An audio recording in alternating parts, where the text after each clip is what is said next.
Hello, this is Chris Jansen. Welcome to the End Evil podcast.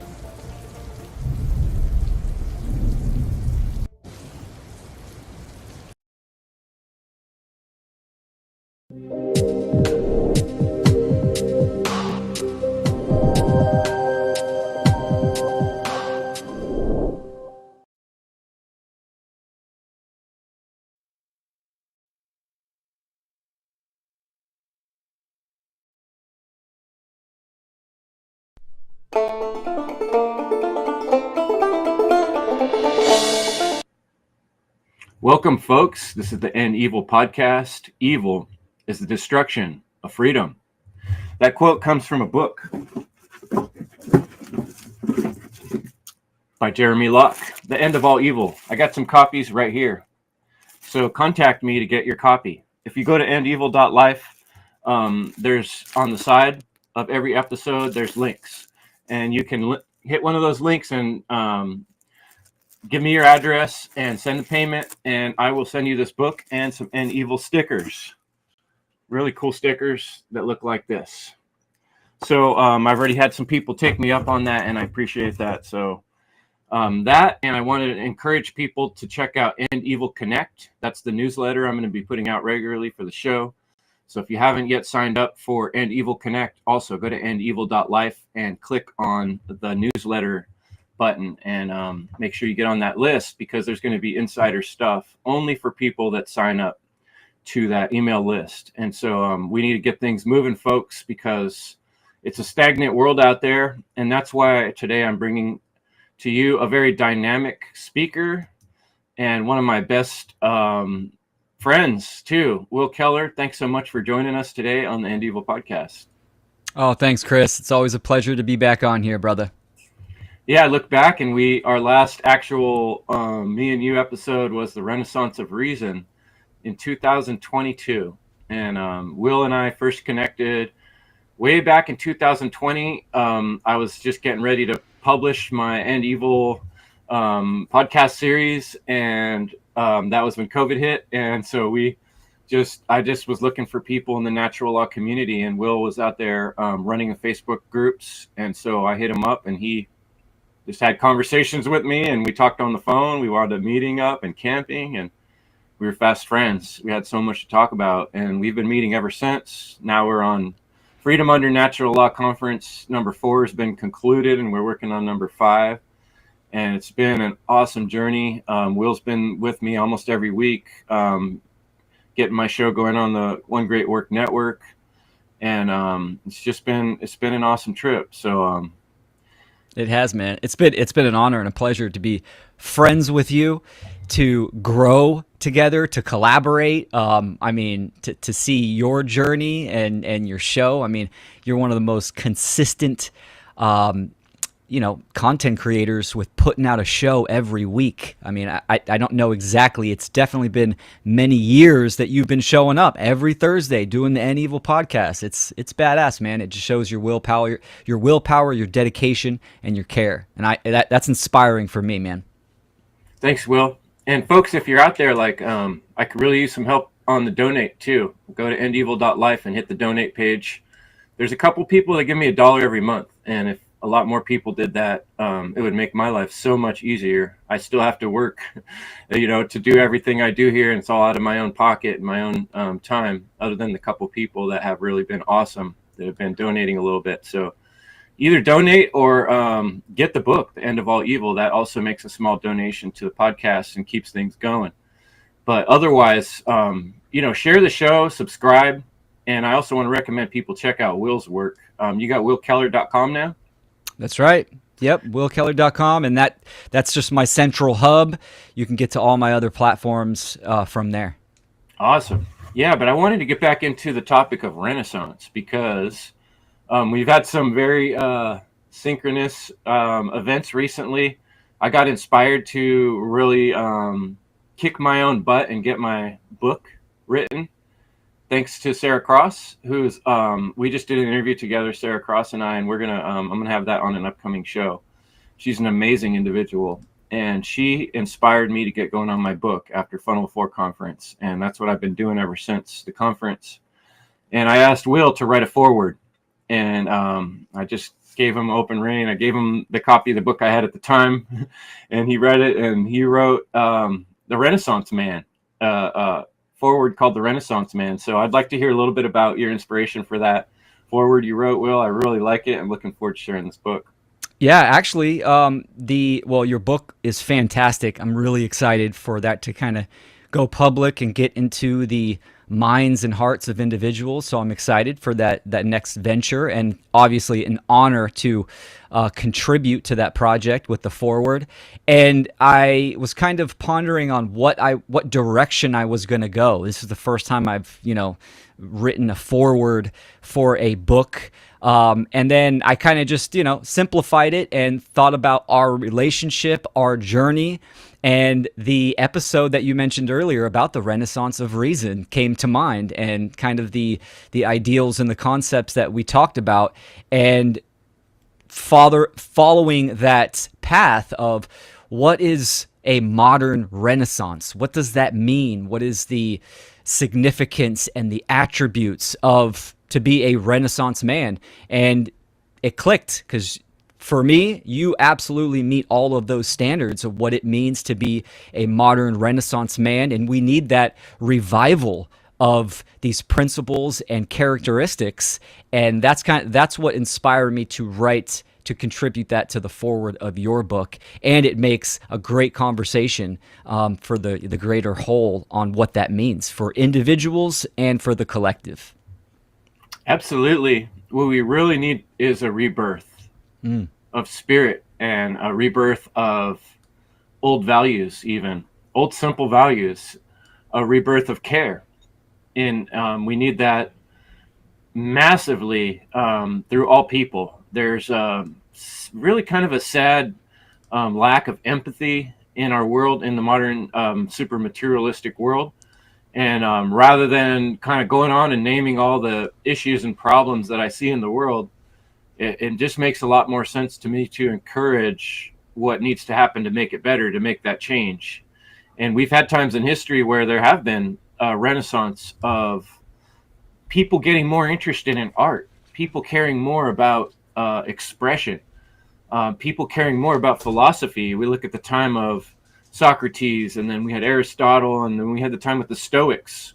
And a lot of these people weren't necessarily treated well in their societies, but there have been these births and rebirths of resurgences of people that really care about what's best for all of humanity and for the general minds of people. And I think that's where we're at again in humanity's situation. We're at the crux of a real decline. And there's an opportunity to turn that around and create a renaissance, a rebirth. But that will require people like us managing a lot of stuff. And you're a good example too, Will. You'll have your chickens, dogs, cats, all kinds of animals. I've seen you save little creatures in your backyard, various animals that come around. Mm-hmm. And you get into permaculture style growing things, herbalism. And then you're like really technical, your skills on the computer and online and promoting stuff. And then you also know how to put in blinds like no one's business. And I'm sure that also being a handy guy with tools, that reverberates into everything you do in terms of having that mind for fixing things and manipulating things and making them fit and getting a screw to go in a hole upside down when you're on a ladder. Problem solving, baby. Those are big time skills in today's world that I'm just amazed how many people don't have. And, you can't just generate all these skills out of nowhere. They're all things that take consistent work. But I think having the ability to be good at different things and keep on pushing forward on multiple levels is necessary in today's world, especially now with the advent of AI. It's like the printing press, or totally things that are going to change the world. And if we don't keep up with it to some extent, we're going to fall behind. So I'd like you to talk a little bit about what it means to keep, I call it a one foot in both worlds. Here you're a farmer, almost a farmer kind of gardener. But then on the other hand, you're like this highly technical computer whiz, So how do you keep a foot in both worlds in a world that's so complicated? Great question. And this is exactly what it means to be a modern Renaissance man. I kind of had a realization, even in my construction work of installing window coverings and handyman type of stuff. I obviously a huge influence from my childhood, and my dad being a journeyman contractor and running big projects and stuff like that. But it was the ability to utilize reason and problem solving was such a huge attribute to be raised with, and not even raised with, but to be held up on a pedestal as this virtue that must be seen and used and applied. My dad was huge on critical thinking and problem solving, right? I mean, he even had a phrase that he would say that, oh, dads can fix everything. And, it's an analogy. It's a metaphor for there is a solution for every problem. It's just, are you willing to go on that journey to diagnose, get understand the correct problem, and then play and find a solution to that problem. And that had a huge impact, obviously, my whole life, even to now. And it is that attribute that is lacking nowadays. So sure, I'm a, jack of all trades. And that stems from utilizing that reason and that critical thinking. If I want to do something, then I can go through that process of critical thinking, applying the trivium, come to know and learn and understand something. And that doesn't mean the totality of all or even of a subject, but enough of an understanding, a correct understanding, to apply it and use that in life, in the world. And that's kind of the level and the standard that we need to get to. So yeah, being a father of a daughter, unschooling, permaculture, making tinctures, gardening, construction, all of these things, the technical aspect that you mentioned, all of these trades, they're kind of rooted in that one attribute of reason and understanding problem solving and critical thinking. And then also paired, married to that creative aspect, that sacred feminine of wanting to express yourself, wanting to learn something, and play with that. And I think those two things are extremely powerful, and that's how we get to the first steps to to jump on the path of what it means to have a modern Renaissance. When I was at work, this was probably like last year, I started taking inventory on how many men do not know or want to learn how to fix something very basic, whether it's change a doorknob, hang a picture, put a curtain up. I mean, really, really basic stuff that any human being can figure out on their own, just by trial and error, right? Let alone just basic research. But seeing men do that and having women tell me, like wives saying, oh, my husband is not handy whatsoever. He doesn't even know what a hammer is. He doesn't have a drill or anything like that. That was a huge realization to kind of reflect and see and notice how far off the beaten path, not only from the masculine aspect, but humanity in general. So yeah, we'll start with that. That was a big realization for me. Heck yeah. I should for the people listening, Renaissance, if you don't know, it comes from renastre, which is grow anew, or Latin was renascere, renasci, to be born again or rise again, to reappear or reanew. And I like this term because people talk about revolution. We need a revolution. And I'm like, no, we don't. We don't want a revolution. A revolution is a full circle. It's a 360, taking you back to the same point you started.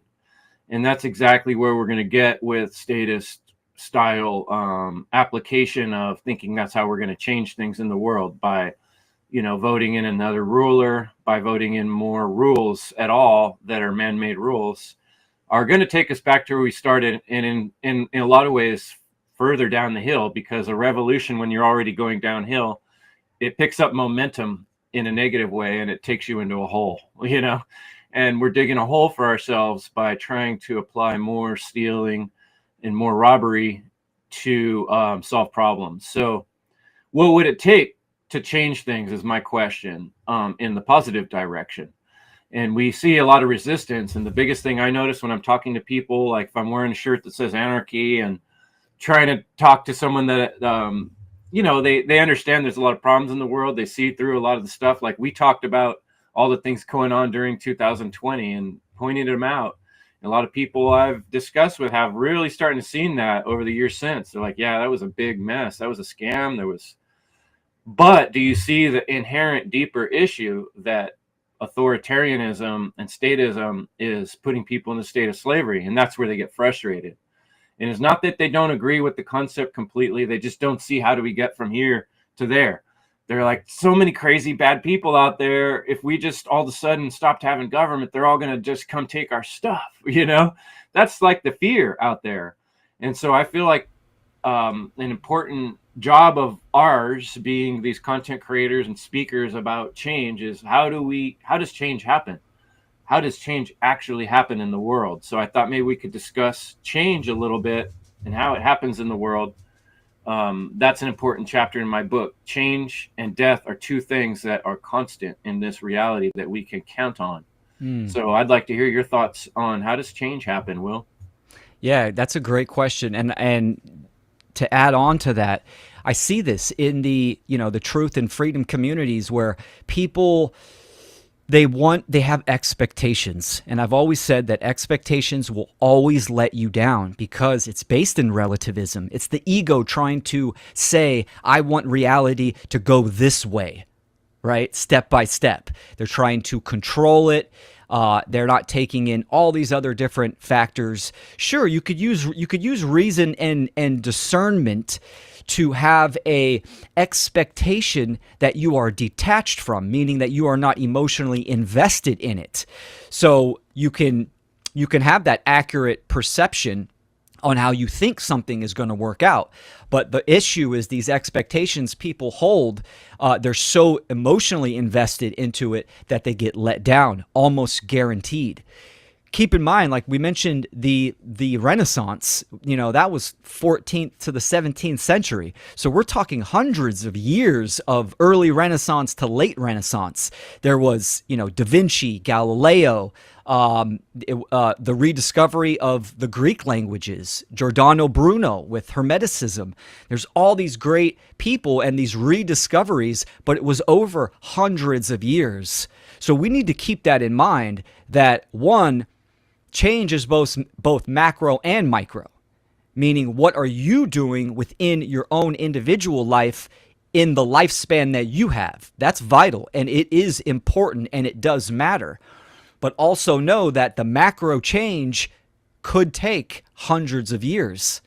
The slavery of humanity has been going on for thousands of years. It might take maybe just as long to crawl back out. That all depends on individual willpower and the people that activate within their own individual lifespans. So we see this this principle of correspondence, right? As within, so without, as above, so below.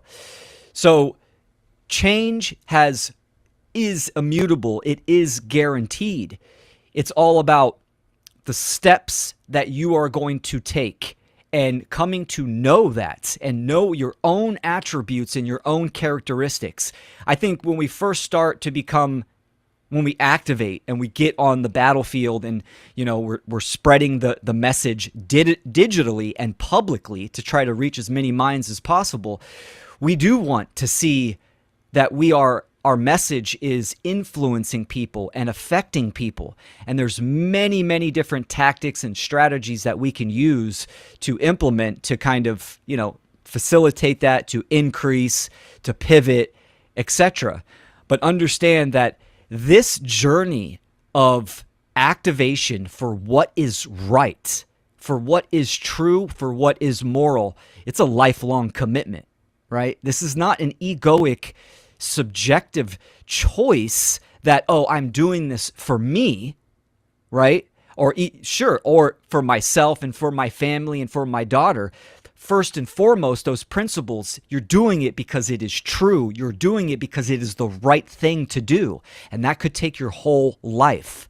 It could take the next generations, the next 100 years of fighting this war. That is all up in the air and depends on, obviously, the activation of individuals. So my point is the emotional attachment and the expectations. Have trust and know in yourself, in your own capabilities and attributes. Like, I know what I am capable of. I know my strengths. I also know my weaknesses. I know what I need to work on within my life. I know when I'm getting burned out. I need to, do some self-care. I need to kind of pivot or switch something up when it comes to content creation. This is all part of the discovery and the relationship with ourselves and with the world. It's very animistic, right? Very animistic. And it's very important, these concepts, for someone to think about. I'm sure, Leonardo da Vinci, when he was doing art and science, wasn't really thinking about his change that he was going to affect in the weeks to come or the days to come. He was just activated, doing what he is charged to do, and look at the influence that it had, hundreds and hundreds of years later. Same with someone like Giordano Bruno, right? So, which was, persecuted and murdered for the work that he did. Did he stop it? No. He knew what he was doing was right. It was aligned with morality and occult art and science, and he did that, and it inevitably led to his death. So getting over the expectations and the fear of death is a huge step that people need to reconcile and make a choice on. Yeah, boy, it's amazing you're saying that, because I had that conversation with Sarah Cross. And I think maybe what I'll do is I'll play that interview the week before I play this one with you, because she really, then people can look back at that. She really has had to look death in the face, and kind of like, because of the things she's gone through, and like really pushed through that fear. And there's been different times in my life that have pushed me to varying lengths to have to make sort of like a big choice like that. Like, well, there is some sacrifice in choosing to go forward and do this, what I'm going to do. It's going to cost me a lot of time and energy and money that I don't have, but it's way more important than the alternative. And it often reminds me, to me, the two best metaphors I've talked about in my shows, the never-ending story, when Atreyu has to go through the second gate, which is the mirror gate. And he looks in the mirror gate and he sees Sebastian, the little kid who was reading the book. And to me, that symbolizes us looking inside of ourselves. And we see the image of ourselves that we want to be, like you were saying. I want to be, and all my friends and family, I want them to be like, oh, Chris is such a great guy, and he's so cool, and he looks great. And, we want people to see us the way we want them to see us. But the truth is, when we look inside and do that shadow work, the real mirror of the self, it's like, the other allegory is Luke Skywalker, when Yoda sends him down into the cave, and he sees Darth Vader there, and he cuts off Darth Vader's head, and then he looks down and it's his face on Darth Vader. And it's the same allegory. It's saying that first we have to conquer our own demon inside of ourselves, and past that, we can't. A lot of people get stuck there, and you want to spend the rest of their life like, how am I going to make myself a better person? How am I going to be more healthy? How am I going to be what I want to be? How am I going to be more comfortable? Which is great, but that's only the second gate. You haven't even got to the next gate yet. And the next gate, when you step through, it's letting go of the personal egoic desires and wishing, and putting your arms to the divine all of humanity, the future of all life, and saying, what do you need from me? What kind of gift do I have inside that I can contribute to the greater all, which is what I call the one great work. And so I would like you to talk a little bit about the one great work. What does that mean, Will? Absolutely. The one great work of ending slavery on this planet, to influence the minds. Well, first and foremost, right, it's doing the great work, which is the internal process of development and deprogramming oneself from deception and the falsities, like you were saying, walking through those gates, right? And that is an ongoing process. It's almost like it comes in stages. I say that because the mindset of purism and perfection is rampant, especially nowadays in, the truth and freedom communities. People want, they want to be perfected in this certain sense before they even activate and start. So that internal work of understanding what the truth is of our condition, of the human condition on this planet, understanding that it is slavery due to the belief in human authority over others, right? And that natural law exists, and it brings us the consequences of our free will choices. Once we understand that within ourselves and we start that journey of aligning our own actions to objective morality, then we need to understand that others need to do the same thing, because it has a quantum effect, meaning numbers matter, right? As the aggregate of society starts to shift to become more moral, then we start to see freedom. And in the inverse, immorality, obviously, the effect of that is the condition of slavery in society and on the planet.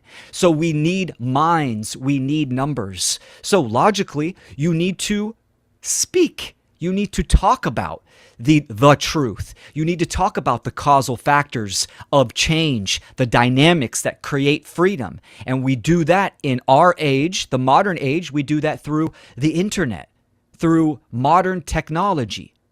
Almost, 98% of people nowadays that have, awakened to what is going on to some level, they have got to that level from some type of modern technology, whether it be videos, PDFs, the internet somehow, right? Or even books too, right? But the majority of it is modern technology through the internet. So the one great work is activating and becoming the voice for truth and for what is right, and spreading that message of natural law, objective morality, and the dynamics of change.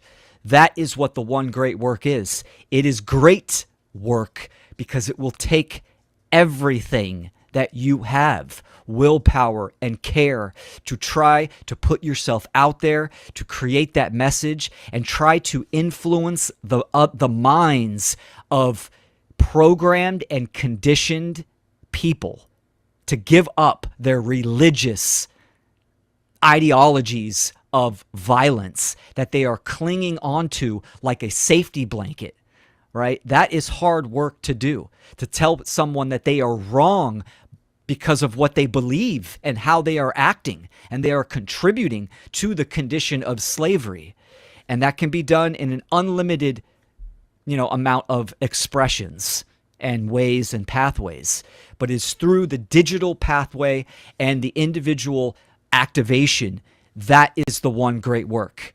So, and this aligns very much like what we were talking about with the Renaissance, right? You talked about the printing press.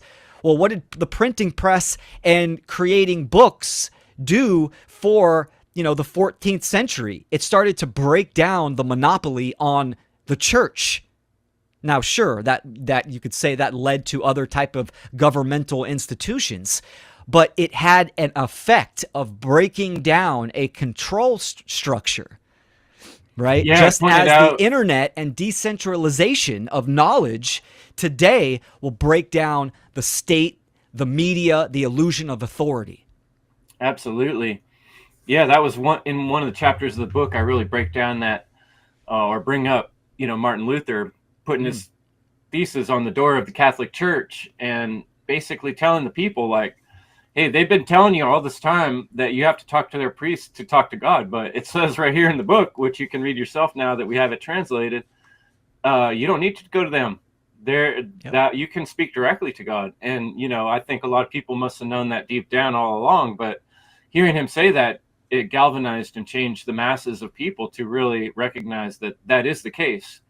And to me, these people we're talking about are a really good example. And when we're talking about change starts very small. And in our minds, when we think about change, we're like, oh, how could we possibly go from here to there? But like, think about the smallest things: opening a door, opening a window. When you first start opening it, it's only a crack. All these people in history we talk about, the movements, the changes, it started out with one or two people, often just one person who wrote some things down and started saying them loudly, emphatically. And then another person or two gathered around that person, be like, he's right. Listen to this guy, listen to this gal. Mm-hmm. And that's how change happens. It doesn't happen where like a billion people all at once just go, you know what? We all just realized something. How did they realize something? Because someone was talking about it, because the door got cracked open, because the window got cracked open. And I mean, recently we were watching on Netflix, Leslie and I, this thing called The Last Czars. And it's about this Russian Czar named Nicholas. And he was like one of the last ones. And this is at the time of Rasputin. And he's an interesting character where this Rasputin guy was like a sexual pervert, basically. Real kind of an asshole character. And he kind of slimed his way into the very top, working for the Tsar, because he was the only one that could heal the Tsar's son, who was hemophiliac. And he created this relationship. And so during this time, the Tsar just made all kinds of terrible choices. He was involved in this huge losing war, costing thousands of lives, thousands of Russian lives, because of his poor choices, one after the other. The public completely lost their any faith or pride they once had in their government, and their system was gone. It was shot. People were in a straight up revolution all over the place. And when you hear these stories and read about it, there were still situations where there was people whose jobs was to hold the guns and to be the guards, but it was their family out on the street that were hungry and out of food, and due to all the stupid things. And they were starting to be like, you know what, I don't think I want to be on this side of the line anymore. I'm going to turn around and go join the crowd, because there's more of them than there are of us now.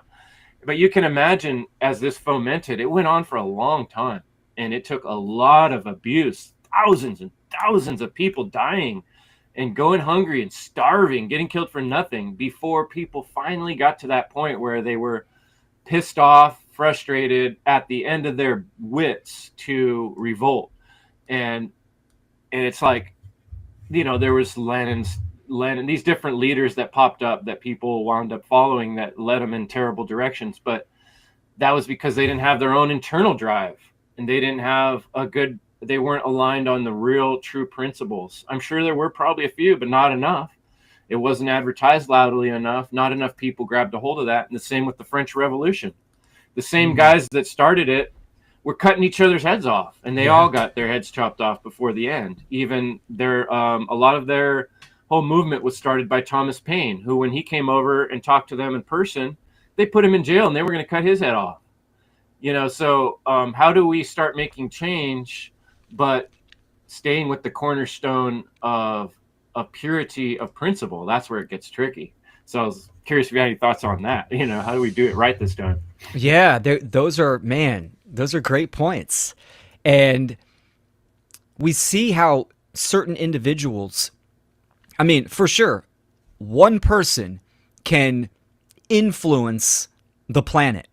We've seen this in history. You've mentioned people. I mean, Thomas Paine, Nikola Tesla, right? These are individuals that had profound influence and have shaped where we're at today, and in certain aspects. So that can happen, right? But obviously, to speed that up, more individuals activating and with that voice of truth and amplifying that message has a more steadfast and a better implementation for sure, 100%. We think about, kind of going back to what I said about expectations. Even the one great work, people think, oh, I need to do what Will and Chris are doing, as far as, having my own podcast, doing my own presentations, and using your voice and your face is profound, and it is a great tool that needs to be utilized. But that's not every aspect that has to be activated, right? There's publications, there's marketing, right? Which all marketing is psychology. It's magic, right? I mean, there's promotions, there's all these different gears and wheels in the machine of running, a platform or anything, right, that we need help with. People don't understand, like what you were mentioning earlier, listing all these things that I do. I'm create my own content. I run all of this stuff. Same with like Mark Passio, right? He's a one-man band. He has, helpers that come in that help him with certain things, but it's not like InfoWars where you have Alex Jones and then he's got a team of 30 people that are helping InfoWars, propagate. We don't have that. We could and we should have that. And again, that stems back to individuals activating, making that choice, like you said, with the window. It starts with a thought. You have that thought first, and then you slowly take the action to crack the window before you fully, open the whole thing to let the breeze in. So it's about making that choice and getting involved and activating and understanding, figuring out where you want to contribute, but follow through on that, right?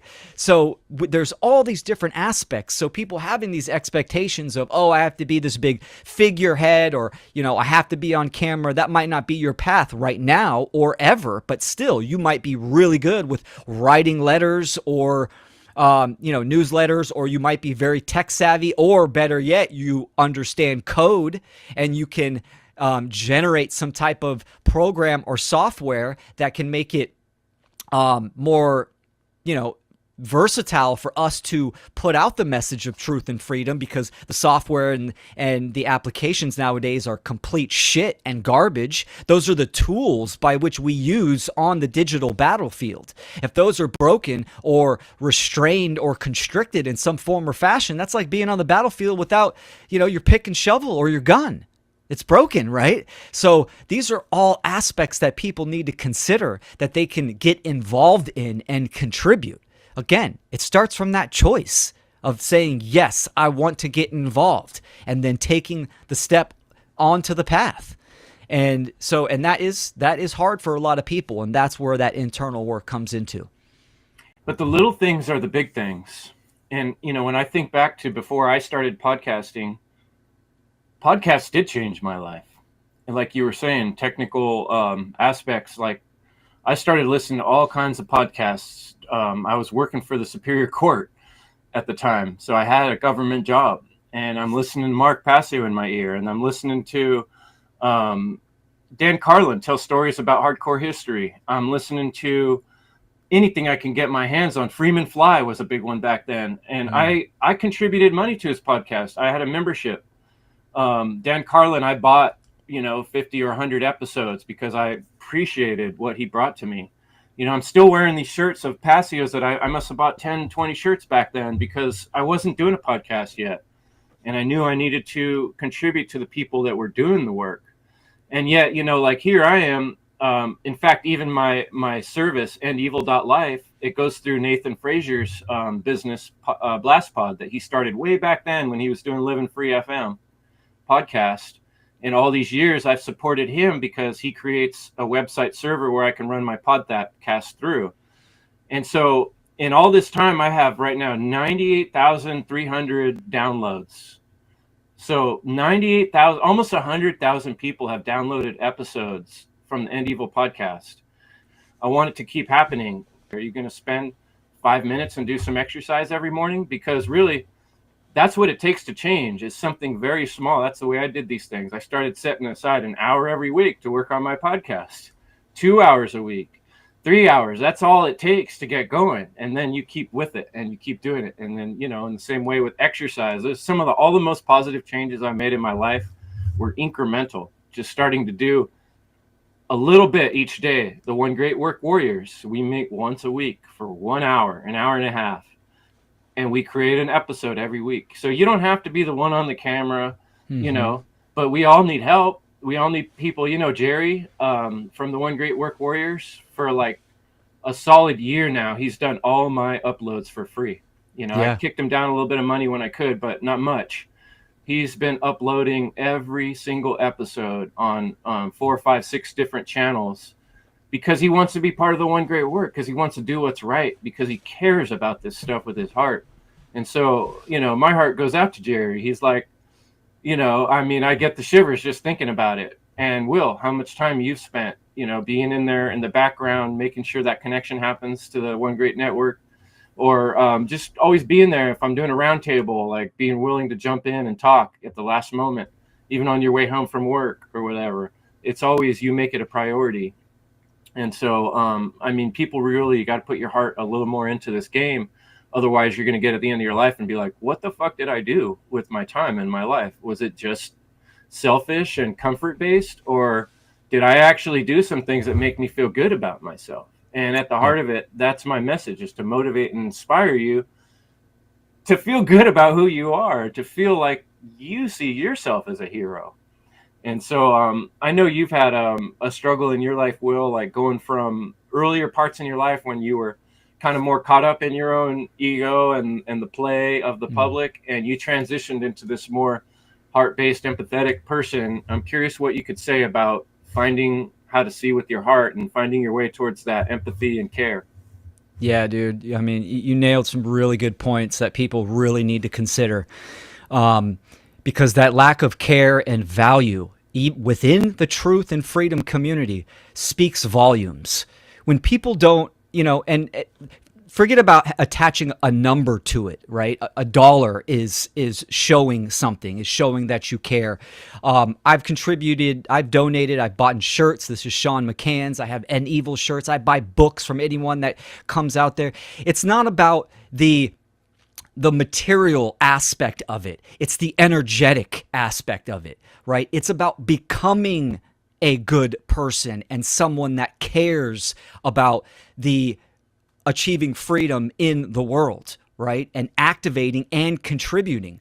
All we have to do is look and see the content creators that are actually talking about natural law and true freedom and the dynamics of change. How much help and support do they get? How many shares just sharing a video or a presentation do they get? It's piss poor. And that speaks volumes that the majority of people within these communities don't give a fuck. And that breaks my heart. Right? But it also shows that where they're at and what they care about. And I'm grateful for all the donations, the support, even the shares, the messages that I get. That is awesome, right? But it is minuscule comparative to what it should be and where it can go and where it needs to go. So it's, and Mark's talked about this kind of stuff, and he is absolutely right on everything that he talks about within these communities and the lack of care and the lack of involvement. And we're not going to achieve what we say we want without support and help and people activating and getting on that battlefield in some form or fashion. So that's why you need to erase and let go of these expectations and do that work. And that's the problem, right? For most people, this type of content and information is intellectual masturbation.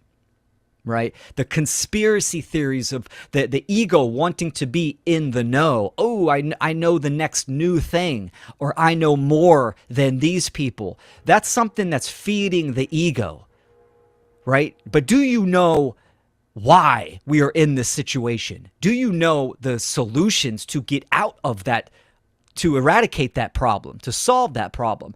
That's what it means to be a Renaissance man. Right? Using reason to rebirth from slavery to stepping on the path of true freedom for all. That is what we need. We're trying to spark the revival of a Renaissance, and it starts in that mentation, 100%. Yeah, and it's a constant, like you said, birth and rebirth. I don't know how many times I've sat here and, like I said, like I was just doing, I get this a little bit of emotion sometimes. Like I look at how many people have checked out the show. I look at how many times I've done this work and how little I've gotten back from people in terms of interaction or help. But then I look at the people that have helped and have given back, and that's just like, it makes my heart so proud, because those people are really standout, amazing people. And I do appreciate it.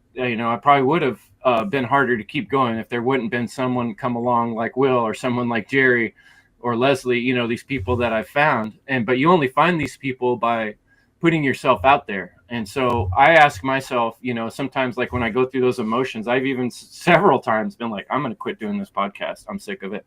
It's not working. Like I'll get dejected sometimes. I'll be sad with how many people don't react or reply or see it. And then I'll go through this whole mental process, like, why am I doing this? And then I'll remember, like, oh, this is not just for everybody. It's for me too. It's for my soul. So I feel good about myself, knowing that I'm trying to do something right. And so I'll go back to it. And then I'll ask myself, okay, instead of being mad at people, use your heart. Why are people stuck? Why are people not taking that step? Why are they not getting active? Why are they not contacting me? Why are they not sharing a slide? Why are they not donating a little bit? Why are they not doing these things? And I realized that people are lonely inside of their heart. They're afraid.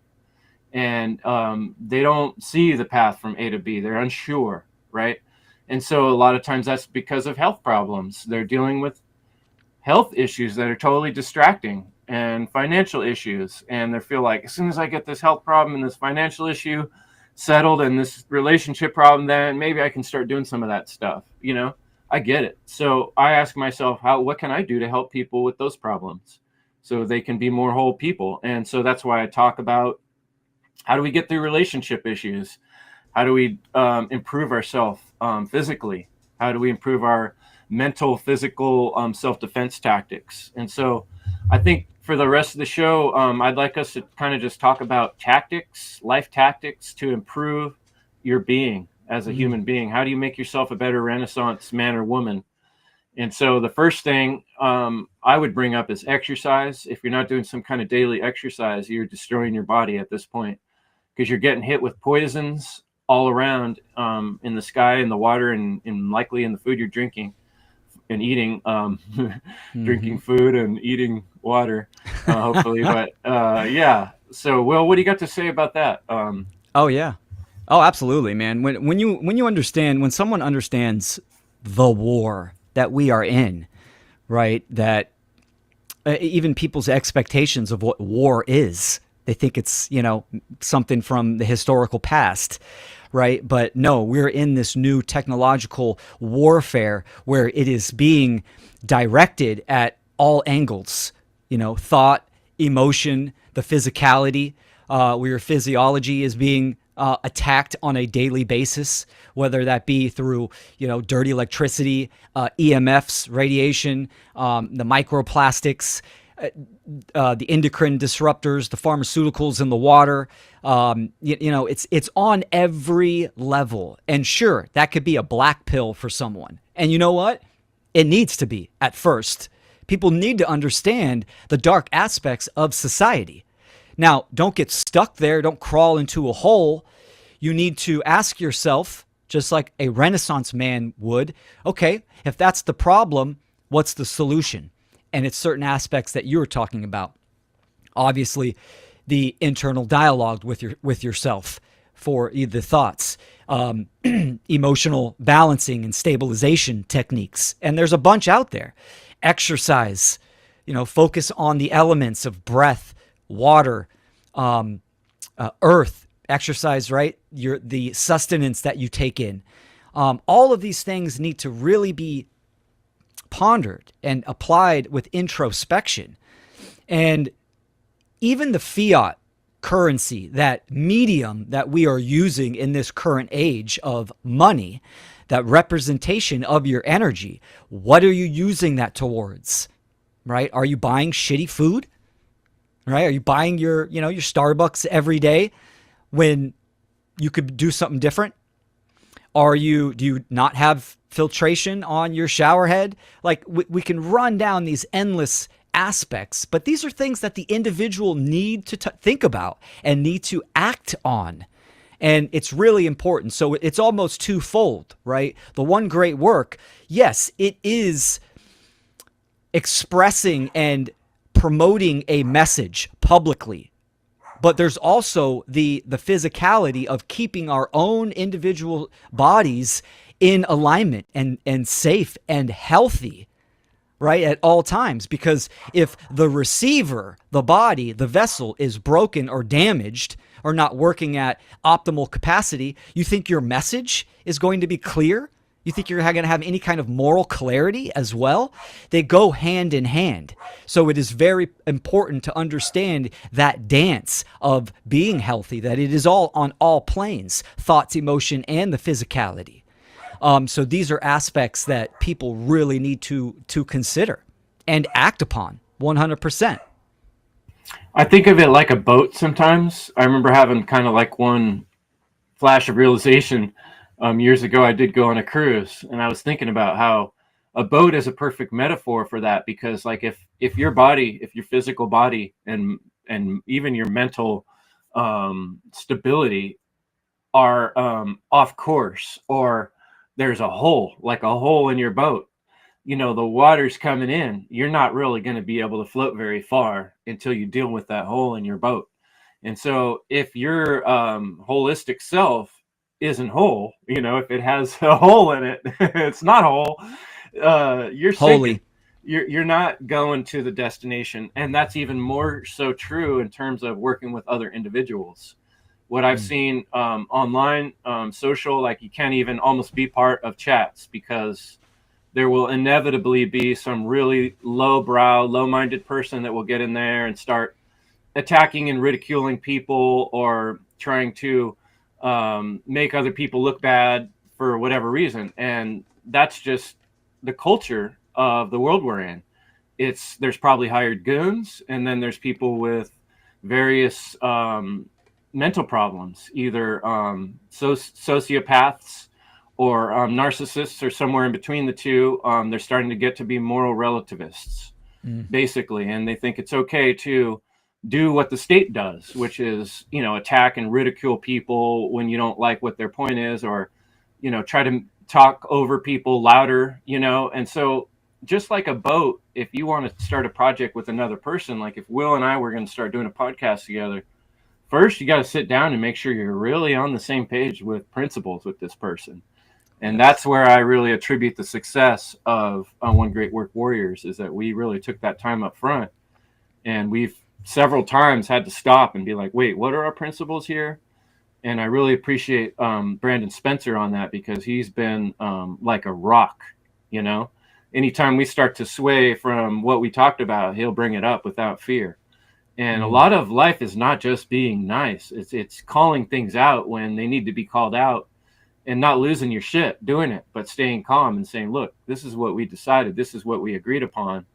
And so if you join a group and the group rules are, hey, let's not call each other names, and then somebody in the group starts calling names and no one calls them out, no one stops it, it's just going to be a shit show from there on. Mm-hmm. So being part of a group online is not really necessarily a productive thing to do. And in fact, more often than not, it turns out to be the opposite. It takes personal interaction and accountability and responsibility and an agreement on core principles to move anything forward. So that's the last thing I really wanted to make. And whatever time we have left, I'd like you to comment on that, Will, and then we'll transition into, I'd like to talk about your business and how that might help people, the products you're putting out there. So we'll transition into that next. Oh, absolutely. Fantastic, man. Yeah, to add to, you know, to what you were just saying, I actually just released a quote a little bit earlier. It says, truth seeking without action is spiritual voyeurism. Awareness must evolve into responsibility. Now, that's a great quote, and it aligns with what you were just saying, especially in the artificial constructs of social media, where people act a certain way. Most likely they wouldn't act like that in the natural world, face to face with someone. So collaborating and networking is important, and it's not just about someone saying they understand moral principles or first principles, or, you know, in alignment with natural law. It's about proving that. And how do we prove it? We prove it through action. So patterns speak volumes. It's like, that's great. You say you understand morality, you have good ethics, but I want to see it. Right? So there is that level of discernment and judgment upon others. And it's not about their personal preferences. It's about how they act, the type of person they are, and how they act in the world. And that needs to be held to a high standard because, we see a lot of degenerates in these communities, in these groups that come in and they're just projectile vomiting all their insecurities and their incompetence into the group itself. And those are patterns that people need to recognize, need to see, and stop feeding those type of people, because that is just distraction, misdirection, and stagnation within the project you are doing, within the greater message of truth and freedom and the path that we are trying to go to create freedom itself. So yeah, absolutely, man. That's what it really means to be on the same page with someone. And this is why, projects that we have done, the funnel, they've had a level of success. We've followed through. We've surpassed even our expectations, right? Because of we act as we say, our whole group. And that is what it really means to collaborate and network. And that's how we can succeed in not only projects, but community as well. Right? You can't have a community that says, oh yeah, we understand objective morality, but majority of the people or some of the people in there are the actions they take are immoral, unethical, or creating disruption. So for sure. Yeah, it's a tricky balance. And then the last thing I want to say in that is that keep in mind too, folks, that there are hired goons out there.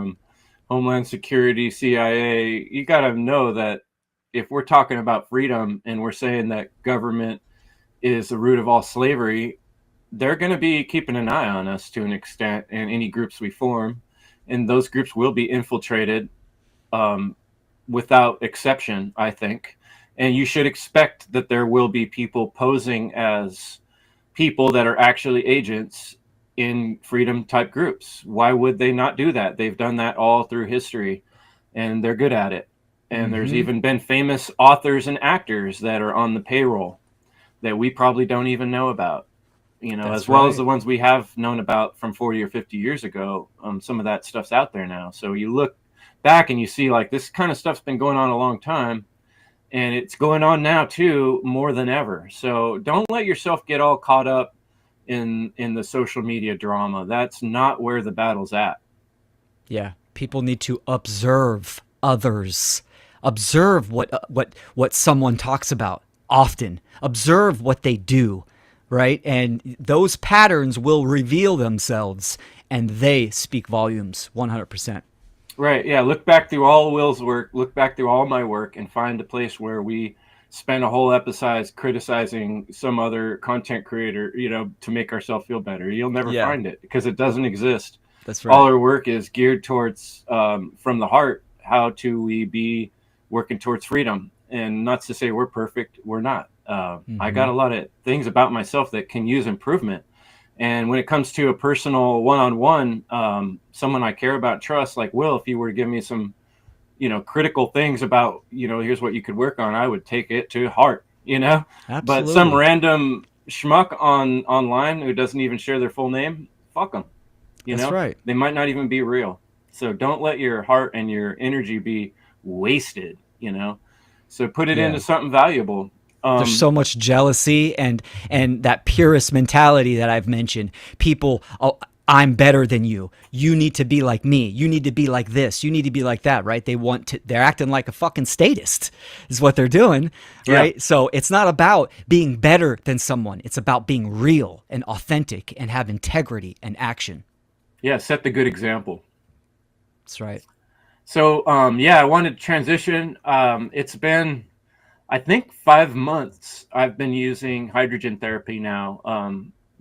Leslie and I were able to get that larger machine when you guys first came out with it with the Ostara.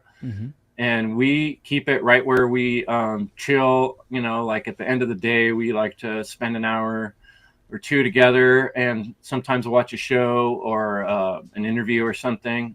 And we just take turns having the hydrogen therapy running with a little cannula in your nose, which feels like a little bit at first like you're in the hospital or something, but you just get used to it, a little tickle. And it's been, it's not the type of thing where I had a specific ailment. Pretty healthy guy. But I have noticed the longer using that thing that a lot of the little things that used to bother me around my body aren't just kind of not there.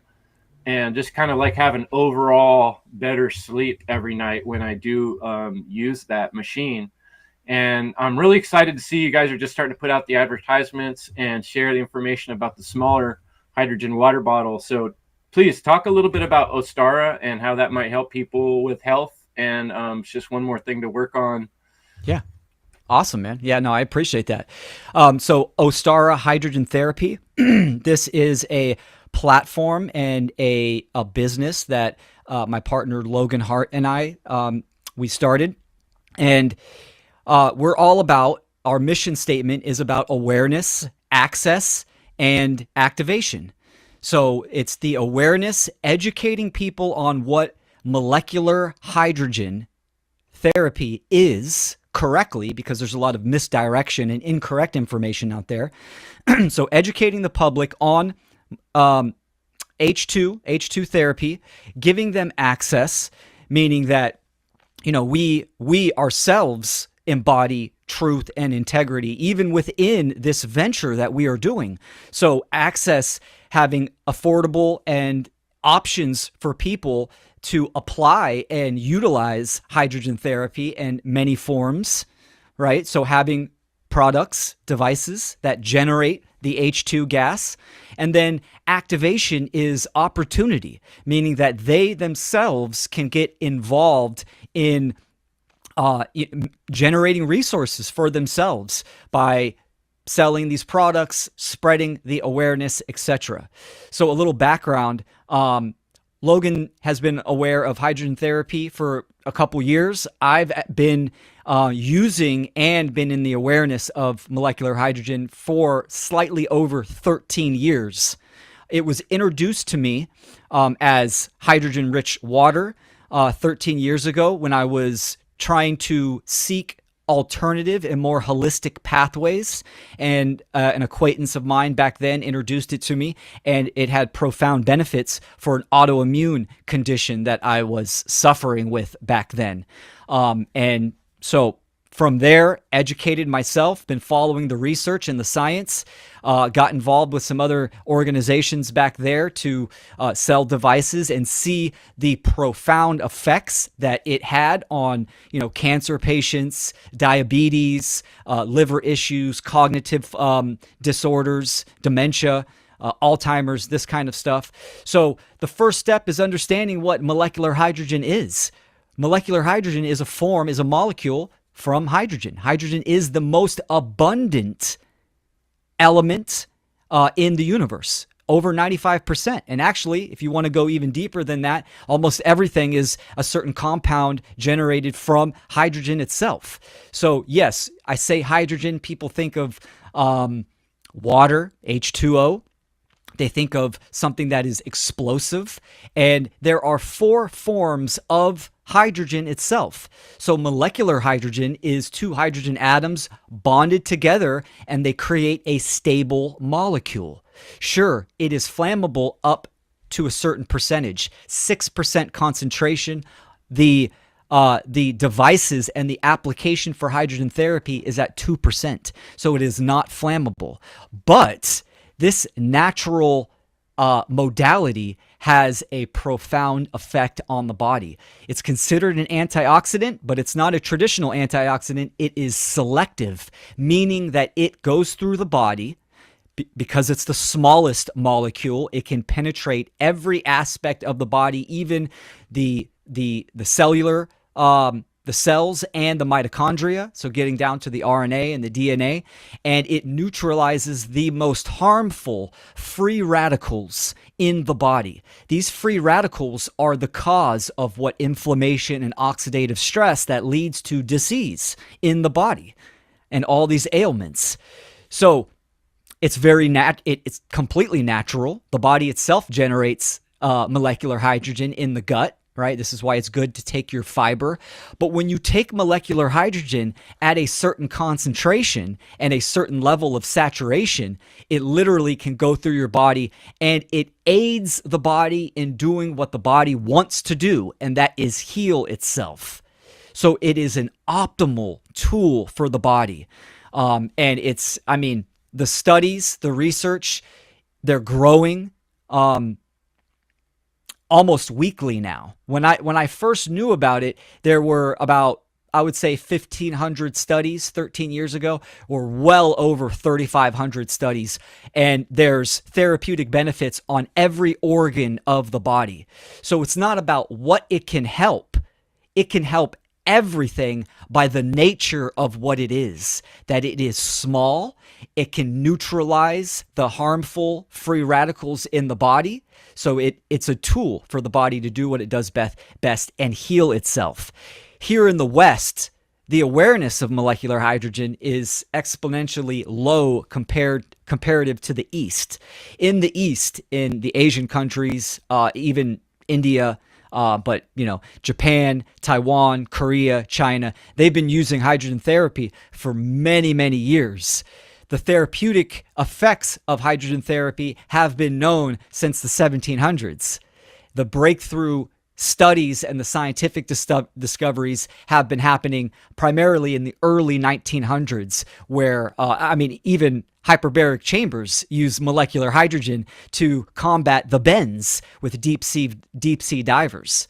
So it's a profound, natural, therapeutic aspect, and our primary goal is to give that opportunity for people to get safe, efficient devices for people to use, right, to get that therapy. And something about O-Star hydrogen therapy is that we have multiple levels. We have something like an entry level, which would be a water bottle. And sure, these are extremely trendy right now. You can see it is generating molecular hydrogen gas in there.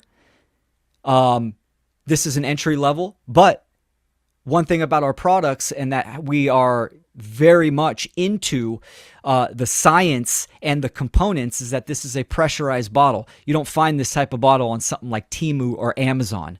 So we are very picky, and it took us over a year to dial in even the manufacturers and the components and the devices that we were comfortable and know produce a certain level of H2.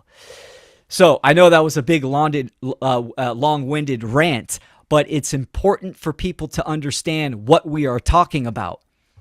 Molecular hydrogen is not alkaline water. It is not Kangen water.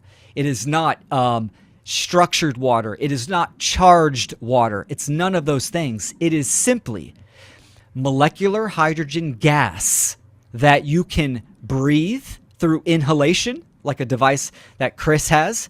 Chris actually has the flagship, which makes both. It makes water and inhalation gas. So you can breathe it, you can dissolve it into water, and you can bathe in it, or spray it on your skin to take it topically. So those are the modalities. So that's what we're talking about. We're talking about the most abundant element in the universe, hydrogen. Is that also? I heard for years people talking about Brown's gas. Is that the same as so this machine does? Yes and no. Brown's gas, that term is a branding term. What Brown's gas is, it's oxyhydrogen. So it is the mixture of H2 gas and O2 and oxygen. Okay. Our machines do that as well, because we are using an advanced form of electrolysis. It's called proton exchange membrane, It has multiple chambers, and it uses the median of like distilled water to separate and generate breaks down the components of water of hydrogen and oxygen, and it separates those into its chambers. So something like our inhalation devices, you can actually direct those chambers to breathe them both at the same time. So you can do pure oxygen if you want, you could do pure hydrogen, or you can mix them into oxyhydrogen, right? And that is what some people call Brown's gas. So that's something to add clarity when they say, oh, is it Brown's gas? It's oxyhydrogen. Brown's gas and these other things like Kangen water, these are marketing terms that a certain manufacturer or product have used. Awesome. Okay, yeah. So we're that helps because I'd heard that term too, and I wanted to make sure people knew. Yeah, but it's good to know that when someone that is using Brown's gas, what is the therapeutic component? It's molecular hydrogen. That's right. What it is. And our good friend Brandon Martin, a lot of people might know, he's using this same technology because he's battled with some health stuff as well. Yes. And so he seems to be having some really good results and has been talking it up as well. So you need a real world person to talk to. He might be someone to check with if you know him. And how do we go about if people want to look at your products or they're interested in this new smaller product? How do we go about directing people towards that? Yeah, ostarahydrogen.com. That is our website. And again, the principles of our mission statement, awareness. Logan and I have created a podcast called Healing with Hydrogen. You can get there from that website. Highly recommend people work your way through those. It's 10 episodes. We've taken high-level scientific stuff and we've simplified it, right? So to spread the awareness of correct knowledge, there's so many people that, talk about this certain category and they don't know what they're talking about, even on general chemistry. It's like you got to know those basics. You got to understand that truth. And so they can go there and they can get educated. And then, of course, we have multiple levels of products, something like a water bottle, which does produce a high level of therapeutic dose of molecular hydrogen at a lower cost. And then again, if you're someone that has a pre-existing condition, a serious ailment, or you're just, a health buff and you want the top of the line tool, you can go something with like an inhalation device, which we have two options. Ultimately, we want people to get to the inhalation level. When you are breathing the hydrogen gas, you're taking it in its natural state. It's immediately goes through the body, through the lungs, into the blood-brain barrier immediately, versus water. It obviously goes down the throat, it goes into the gut, then it goes into the intestines, and then it expands and goes into the liver, and then all throughout the body from there. But when you take it in gas form, you could take it at a higher concentration. There is no cytotoxic limit when it comes to hydrogen, meaning you could breathe it all day and night, and there's no negative side effects. We do have clients that breathe, they do the inhalation as they sleep. So they do a full 8 or 9 hours, and they breathe that, and they have profound effects from that. Now again, if you're someone that doesn't have a pre-existing condition, well, I'll say this first. If you do, the effects you will see will be very upfront, and you can notice the effects potentially on day one or very soon.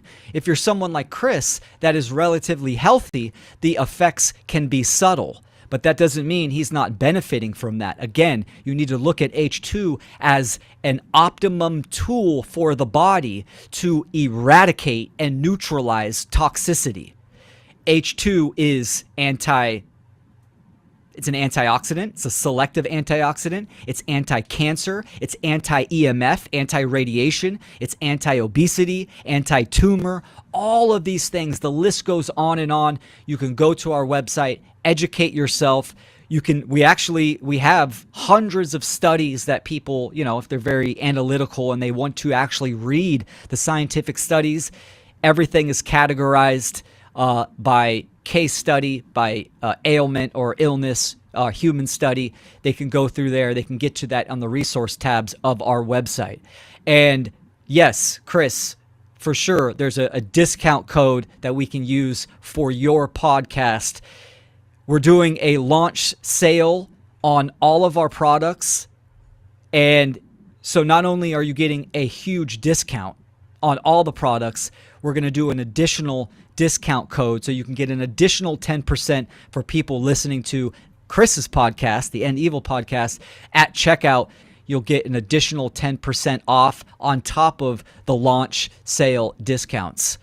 So that's something for people to do. And I want to say this, because believe it or not, when Logan and we launched Ostara Hydrogen Therapy, we actually got haters from the quote-unquote anarchy freedom community.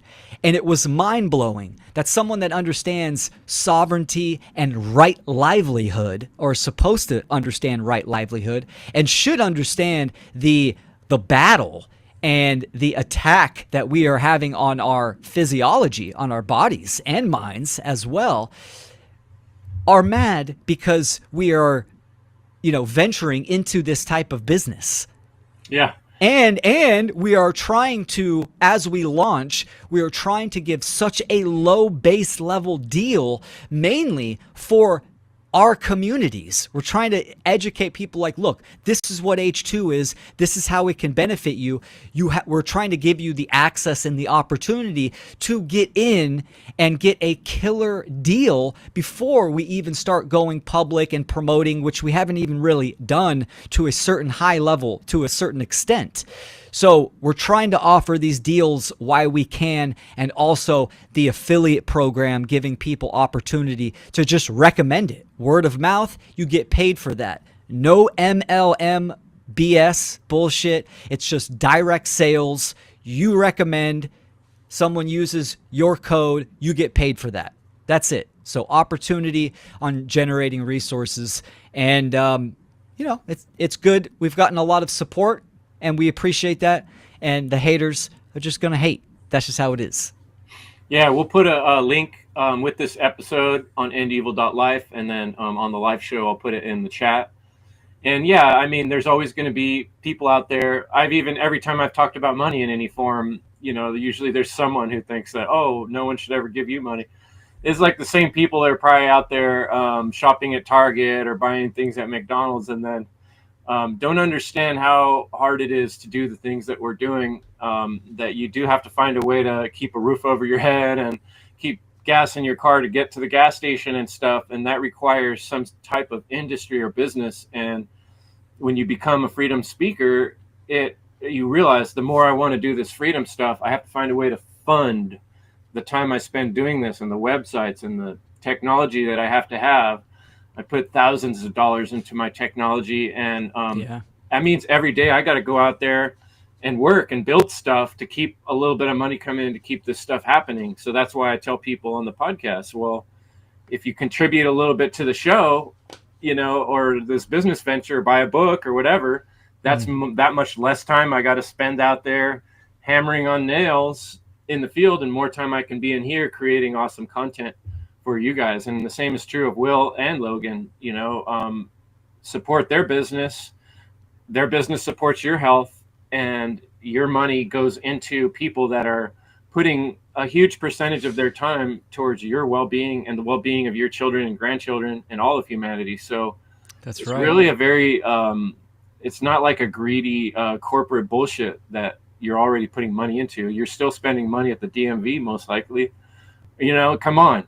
Buying groceries, just living. It is a mind virus, right? It's a religious mind virus that people need to understand. They don't know because they're not activated and doing the one great work, right? That your computer, to have a good, efficient computer, is going to cost up to $2,000. Your camera, tech is going to break down. You need to replace.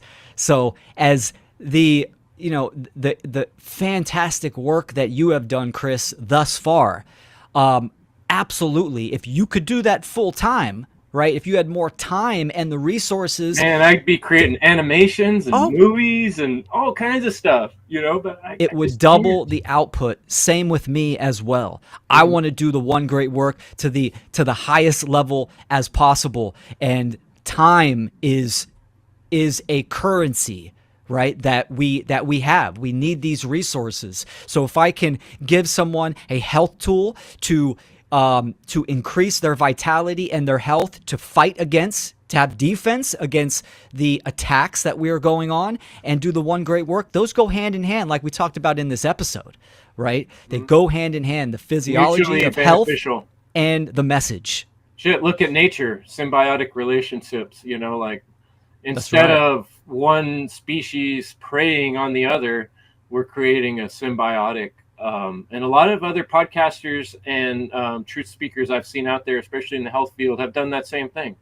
They open a store, they sell products that they've researched themselves to their customers, and that helps run their show so they can keep putting out the information. So it's a very reciprocal kind of you help me, I help you kind of thing. And then we don't have to put our money into Walmart and Target. We buy stuff from people like Will and Chris. So I encourage other people to, do what you can on your own entrepreneurial journey too, but it's definitely not easy. And it's a Yeah. hard journey, and one that has really, I've been beating my head against the wall for a few years now, trying to figure out how to free up a little bit more time to do more of the things I love, and caring about the future of humanity and this renaissance that needs to really get kicked into gear. So I hope you That's folks right. are inspired and motivated. Those are the two main words I use to drive this podcast, is inspiration and motivation.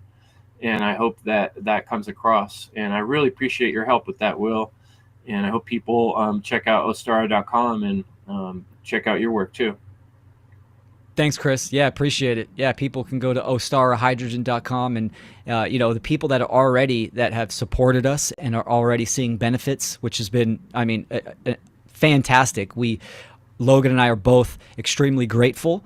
And yeah, this is part of the renaissance, right? The creating the agora and that mindset of voluntary exchange and supporting our communities, people that understand rights and freedom. So, again, I always encourage people, go support Chris as well. Thanks, Will. And much love, folks, for checking us out tonight. Been a great show, and we'll see you next week. Thursdays, 6 p.m. Pacific, 9 p.m. Eastern. Evil is the destruction.